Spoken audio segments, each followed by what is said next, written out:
I'm here with Grammy-nominated, gold-selling singer, songwriter, musician Matisyahu. Thank you so much for joining me today. I'm really excited to talk to you. You're welcome. Thanks for having me. Your new EP, Hold the Fire, comes out on February 2nd. So by the time this is live, most people will be able to go stream it. Congratulations on it. I can definitely hear a lot of your kind of progressive steps forward as a musician. First, just general question, like moving in these new directions for you, was it organic? Do you kind of set out to challenge yourself with each new recording and make something that you haven't heard from yourself before? Or is it just kind of depend on the songs?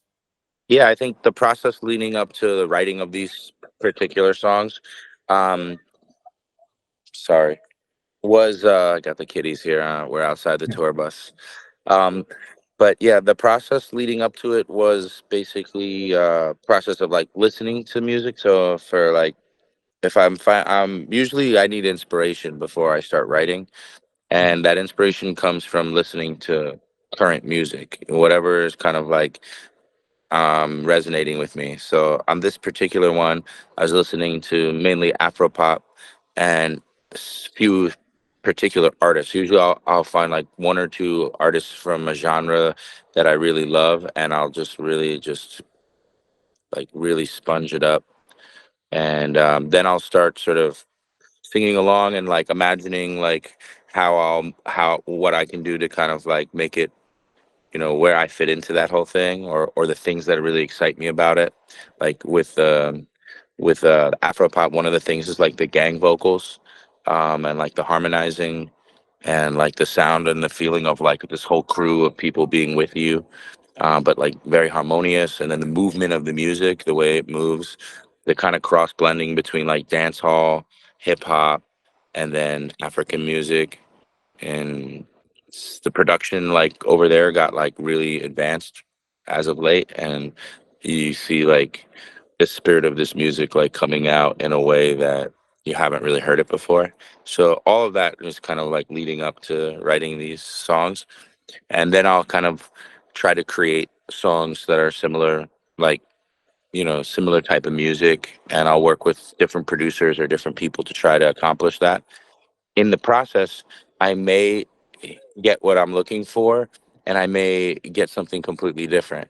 And oftentimes, when something kind of different happens, it becomes like pretty interesting, and those songs tend to work really well as well. And then once I find the music that's moving me and inspiring me, then I'll start writing to it, and I'll start writing my own lyrics. And then on this particular project, I recorded 40 songs in about 4 or 5 months last year, and these five are the first of them. Um, and I worked with a lot of other artists and writers and creative people. So sometimes in like large groups where there'd be like 6 or 7 of us, where I'll maybe have a beat that I'm bringing out, and then everyone will be writing, collaborating together to it, and we'll choose the best stuff from everybody. And so that kind of, I feel like is allowing me as an artist to like expand more, because I'm, working with other people, but also creatively it allows you to like do a lot more, which in the industry that Mhm. we're in right now, and not having to, but if you want to, you can release music just fluidly now. And so that's kind of new for me, and that was a big part of the process. Now, when you're choosing these other writers and people to work with, are you kind of looking for people who have that same inspiration, like people who are familiar with the Afro pop genre, or are you kind of bringing that to these other people who maybe weren't familiar with that, but maybe are also looking to expand on their own backgrounds? Both. Yeah, both. And oftentimes, like, I might want to work with a producer for other reasons, and I might not, might be a guy, let's say, for example, there's like this Omale song called Yeah, Yeah, Yeah. Mhm. Why, and it has this like very haunting guitar part to it, with that's just like, it's the tone of the guitar, it's the notes, it's the way it's mixed. I mean, it's just the way it sits in the song, and it reminds me of something from like the Fugees, or there was also a band called Samandi. um that kind of like had this sound. And so I might look for a producer that is like specialist in guitars so that he can Mhm, help me like just to help me get that sound. Then I might have somebody else come in and help me with the beat, like the drums, or maybe they will help me with it. But so I'm not always looking necessarily for like an Afro pop or dance hall or hip hop producer. And often a lot of times I find that the producers and creative people, writers are like working on doing many different genres. Like mhm, I'll get something from someone that I didn't expect. Like I have a song Ascent that's coming, first song after the EP. It's a song about mhm, anti-Semitism, and it's like a hip hop song. And I was not expecting to get that from this particular producer. I knew him as a roots reggae producer, and then mhm. he made this hip hop track that inspired me to write a whole song about anti-Semitism. So sometimes it's like things kind of just happen organically, and if you stay open, you'll get some of your best stuff like unexpectedly like that. Mhm. Yeah, and actually, you mentioned how your kind of next track's gonna be a little hip hop because listening to this EP, I might hear some of those Afro pop elements, and then I noticed there's a really bigger emphasis on your vocals. Like I thought, "End of the World" has some of the best vocals you've ever done. As you remind me a little of Phil Collins, like Genesis work at times, and there's a little less of the kind of rapping hip hop styles, a little bit on the final track, Lifeline. But I was wondering if you're kind of purposely were moving more towards those more melodic moments. Was that just more for it work for the songs, or just in your age and as you're looking to kind of expand and grow? Are you kind of leaving the hip hop elements in the past? No, I mean you'll see like on some of these other songs, there's like I'm just straight rapping like bars. It's Mhm, like straight, maybe the most like hip hop song I've done. You know what I mean? Like mhm, it's just like, um, but I think on these particular songs, a lot of that had to do with the genre and again the influence and the inspiration. 'Cause it's very melodic, mhm, and then also working with other people and like having new ideas for different melodies that I might not normally go to. End of the World, it's funny you say. So there was one of the guys that I worked with is just incredibly talented lyricist, which you don't often find. Oftentimes you can find people that are good at writing like top lines or mhm, even hooks, but to find like real poetry, like a whole like verses, usually that's something that rappers do, or in. So anyway, I met this guy. His name is Sir Charles Coffey, and he's from mhm, Mississippi. A young guy. He's a poet and a singer, and he's pretty. I don't think he's been doing it that many years, and he worked on a song with me where we had like 5 or 6 maybe Grammy winning songwriters on the phone, all who had taken a stab at it, all with great ideas, incredible stuff. And normally we would go through and choose different parts from everyone's, and then mhm, he played his, and it was word for word. I just like ended the Zoom immediately. I was like, this is the song, like we're done for the day.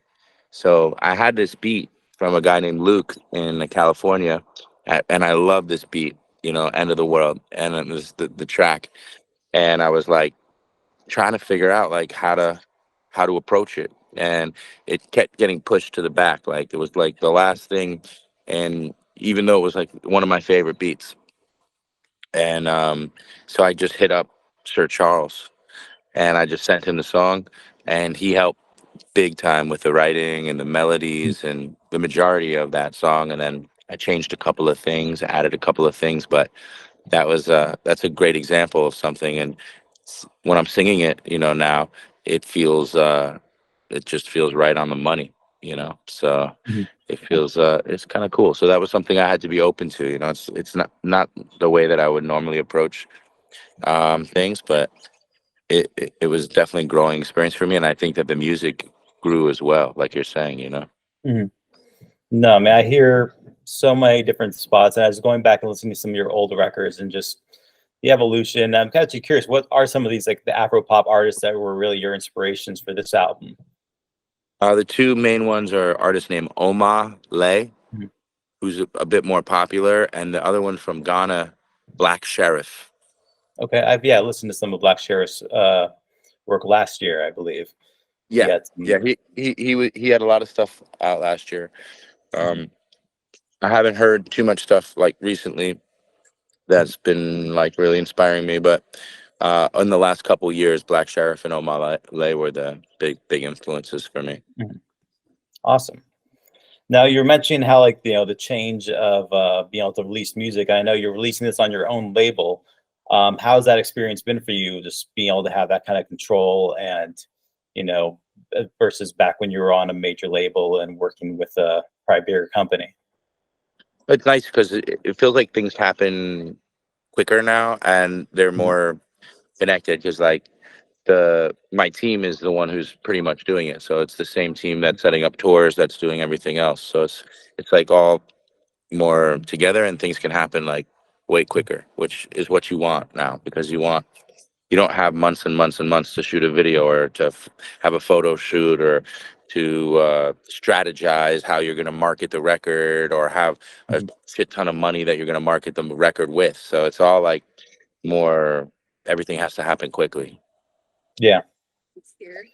Well, I wanted to mention how I know I heard you just went to Israel. You performed there, raising money for the Just Bring Them Home fund. And just wondering, talking about your experience there, like visiting and trying to entertain and perform after a country that's just gone through such a emotionally devastating event. What was that like? How was it? Did it affect you? It was a very powerful experience.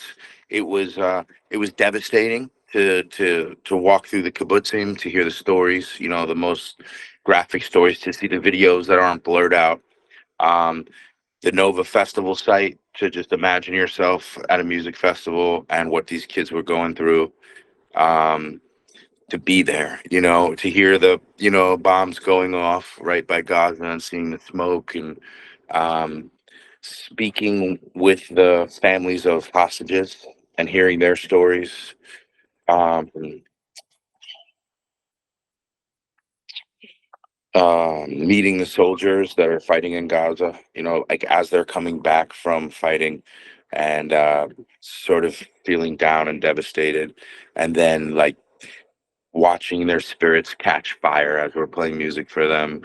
I would say the most powerful was, I mean, all of it was, but going to the hospital and hanging out with survivors from the Nova Festival, hearing their stories, of what they were going through, jumping into garbage containers, the one next to them getting blown up with grenades, but there's for some reason not, waiting there for hours, you know, stories like one woman I spoke with who was shot 12 times and survived, basically was like, in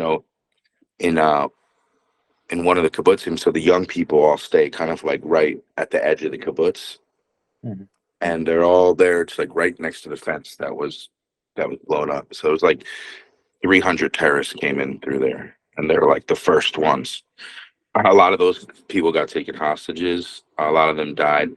This particular young woman, probably maybe 19 years old or something like that, was with her boyfriend, holding the door shut in their bomb shelter that didn't have locks because they weren't meant for terrorists. They were meant for rocket attacks, and got shot in the leg and in the hand.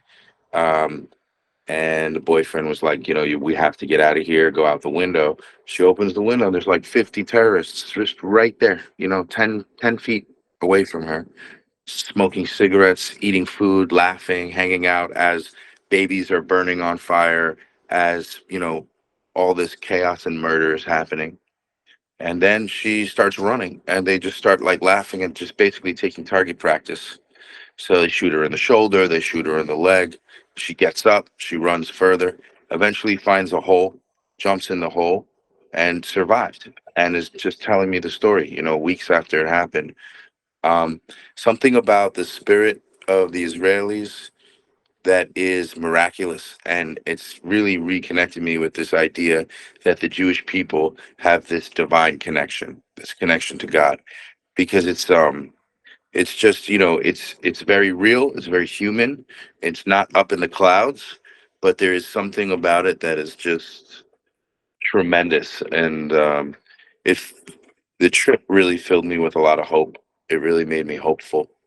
as opposed to the kind of hopelessness of when you turn on the news and look around at what's happening with the young people and with anti-Semitism. Um, so while all of that feels hopeless, the people and playing for the people in Israel and being connected there felt tremendously hopeful. Yeah, I mean, I'm glad to hear that, and I actually want to kind of ask a follow-up question because you're someone who has always really written music from a place of supporting, peace and unity, whether it's, your hit One Day, your work with Trevor Hall and that song Unity years ago. I mean, it's really been like a positive message that you've tried to enforce. And I'm wondering, creatively, as an artist, as a performer, like, how do you process these things and how does it, you keep yourself from falling into that kind of despair and changing your point of view, especially with the rise of anti-Semitism, not just from fringe elements, but even from like mainstream, people like Kanye West's, brief flirtation with it.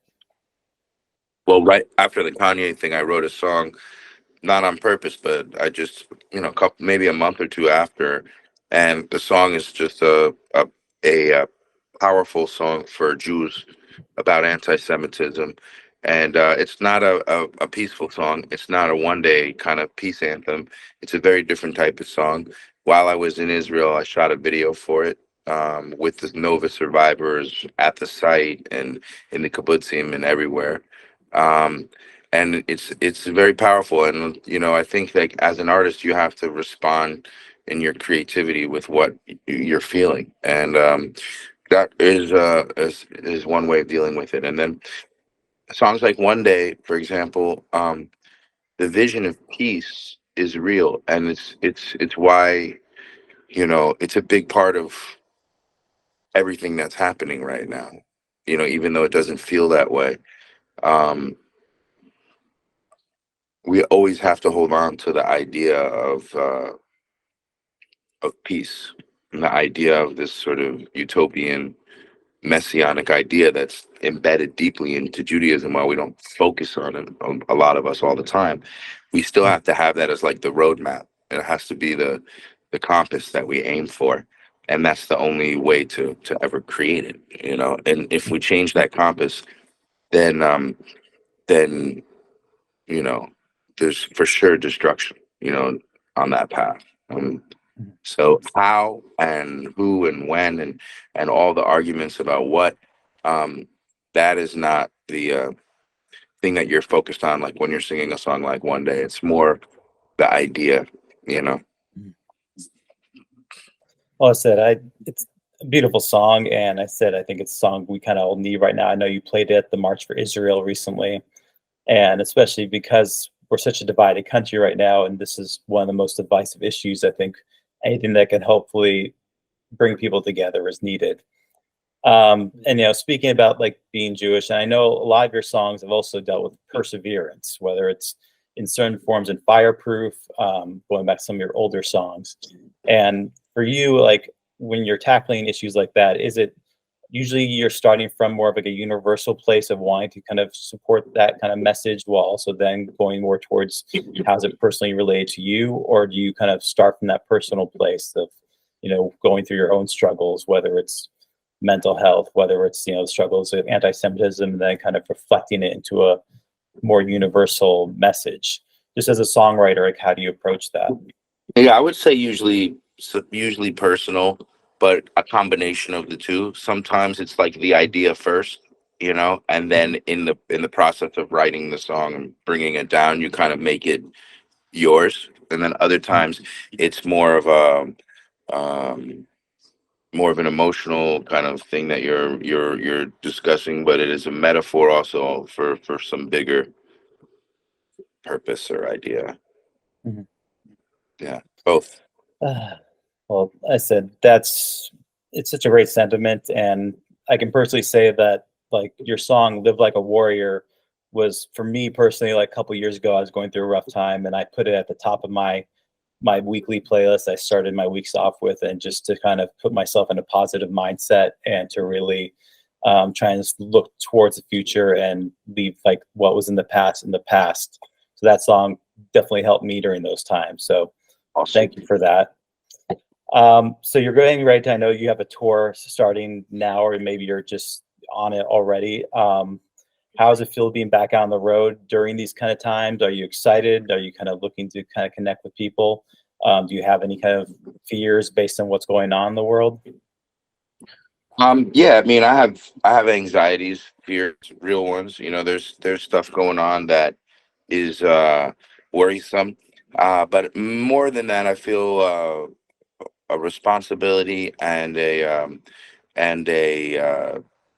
desire to really connect with people right now and to play my songs for people, you know. And like last night was the first show of the tour, 34 cities that we're doing. And it was very special. It was very, very awesome. It was nice to gauge the temperature of the Matisyahu fans right now, Mhm. and they seem to be very alive and inspired and excited to take the musical journey with us. So that is very, very good. And there we are, you know, out here connecting with people again. It's nice. Well, Matas, I wish you the very best of luck on this tour. I hope it goes well. Congratulations on the new EP that's going to be out now by the time people are watching this. And I look forward to hearing the rest of what you come up with this rest of this year, all these 40, the rest of the 40 tracks you've recorded. And thank you for your artistry and your message. And as I said, I look forward to the future of your career. Thank you, brother. Have a good one. You too. Take care. Bye. Bye.